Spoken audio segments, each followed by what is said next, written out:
के साथ हैं। इसका परिणाम यह होगा कि उनके सभी सांसद और विधायक उनका साथ छोड़ देंगे। महाराष्ट्र में विधायकों और सांसदों का सरकार से विश्वास उठ जाने के बाद जो कुछ हुआ, उसी तरह बिहार में विधायक और सांसद का नीतीश कुमार से विश्वास उठ रहा है।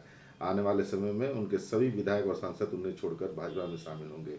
यह दावा किया है अररिया के सांसद प्रदीप सिंह ने। सिर्फ चर्चा में रहने के लिए इस तरह के दावे हैं, और भाजपा को इस बात का कोई कन्फ्यूजन नहीं होना चाहिए कि जिस तरह से षड्यंत्र में कामयाब हुए वो महाराष्ट्र में, बिहार से एक सकारात्मक संदेश पूरे देश में गया है।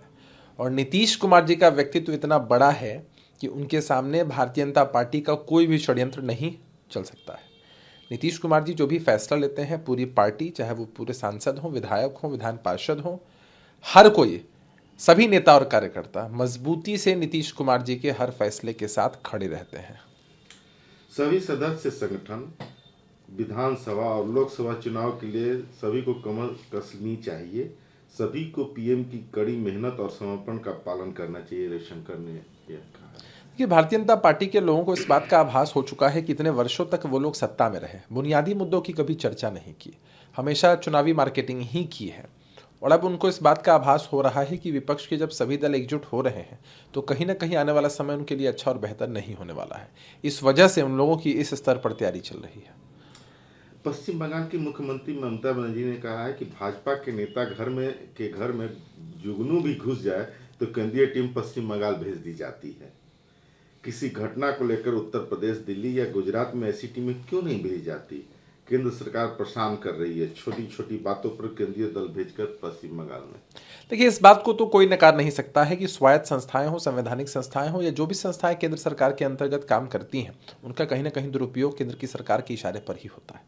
ऐसा क्या है कि सिर्फ आप विपक्ष के नेताओं की छवि ही खराब करना चाहते हैं? ऐसा क्या है कि आप लोग सिर्फ अपने नेताओं के फंडामेंटल राइट्स की प्रोटेक्शन में लगे रहते हैं, उसका ढोंग करते हैं?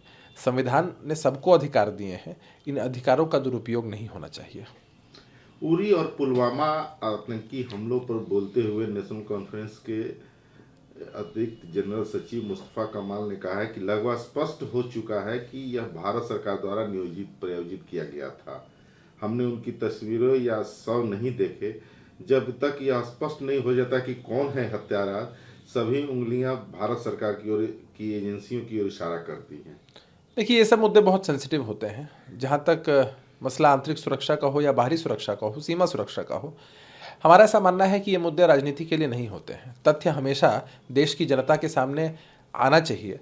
भारत के शौर्य और पराक्रम की गाथा कोई अभी की नहीं है। लंबे समय से हम लोगों ने दुश्मनों को धूल चटाया है, तो तथ्य सामने आने चाहिए और ऐसे मसलों पर राजनीति नहीं होनी चाहिए। धार्मिक कारणों से फतवा का इस्तेमाल कभी नहीं किया जाता है।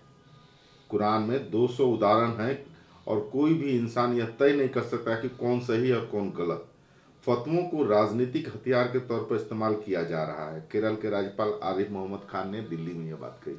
देखिए, धर्म आस्था का विषय होता है। कौन व्यक्ति किस धर्म में आस्था रखता है वो एक अलग विषय है। मान्यताएं अलग अलग होती हैं, लेकिन ये बात तय है कि देश संविधान से चलता है। सभी धर्मों का सम्मान होना चाहिए और हर किसी को यह आज़ादी है कि वो अपना काम किस हिसाब से करता है। कभी भी संवैधानिक और मौलिक मूल्यों का हनन नहीं होना चाहिए।